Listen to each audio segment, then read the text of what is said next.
Chicken சுக்கா சாப்பிடணும்னா கடையில தான் வாங்கணும்ட்டு இல்லை, நம்ம வீட்லயே சிம்பிளா ரெடி பண்ணிடலாம்.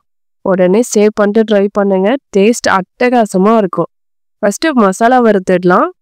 பேன்ல 2 டேபிள் ஸ்பூன் மல்லி, 2 பட்டை, 2 கிராம்பு, 2 ஏலக்காய், 1 ஸ்பூன் சோம்பு, 1 ஸ்பூன் மிளகு, 3/4 ஸ்பூன் சீரகம், 6 வரமிளகாய் சேர்த்து நல்லா வறுத்துட்டு ஆறுனதும் நைஸா அரைச்சிடலாம். உங்களோட காரத்துக்கு தகுந்த மாதிரி மிளகாய் சேர்த்துக்கோங்க.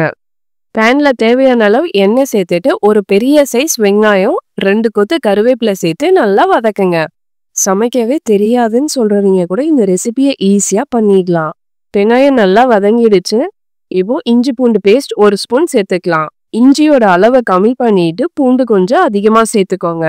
இஞ்சி பூண்டு பேஸ்டோட பச்சை வாசனை போனதும் 2 மீடியம் சைஸ் தக்காளியை பேஸ்டா அரைச்சிட்டு சேர்த்துக்கோங்க.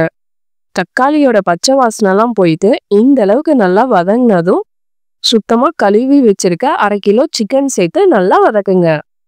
சிக்கன் வதங்கும் போதே உப்பு மஞ்சத்தூள் சேர்த்துக்கலாம். 1/4 ஸ்பூன் மஞ்சத்தூள், தேவையான அளவு உப்பு சேர்த்து நல்லா கலந்துட்டு சிம்ல வச்சு மூடி வச்சிடலாம். ஒரு 20 நிமிஷம் வேகட்டும். நம்ம தண்ணி எதுவுமே எக்ஸ்ட்ரா சேர்க்க தேவையில்லை, சிக்கன்லேயே தண்ணி விடும். தண்ணியெல்லாம் ஃபுல்லா ட்ரை ஆயிடுச்சு. சிக்கனும் நல்லா சாஃப்டா வெந்திருக்கு. உங்களுக்கு கிரேவி மாதிரி வேணும்னா தண்ணி கொஞ்சம் எக்ஸ்ட்ரா சேர்த்துக்கோங்க, இல்லைன்னா சேர்க்க தேவையில்லை. அரைச்சி வச்சிருக்க மசாலாவை சேர்த்துட்டு நல்லா கலந்து விடுங்க. எல்லா மசாலாவுமே சேர்த்துற வேணாம், கொஞ்சமா மீதி வச்சுக்கோங்க. சாப்பிட்டு பார்த்துட்டு கூட சேர்த்துக்கலாம். ஒவ்வொரு சிக்கன் பீஸ்லயுமே மசாலா நல்லா கோட் ஆயிட்டு சாப்பிட்றதுக்கு அட்டகாசமா இருக்கும். ஒரு 2 நிமிஷம் நல்லா வறுத்துட்டு கடைசியா 1/2 ஸ்பூன் மிளகுத்தூள், மல்லி இலை தூவிட்டு இறக்கிடலாம்.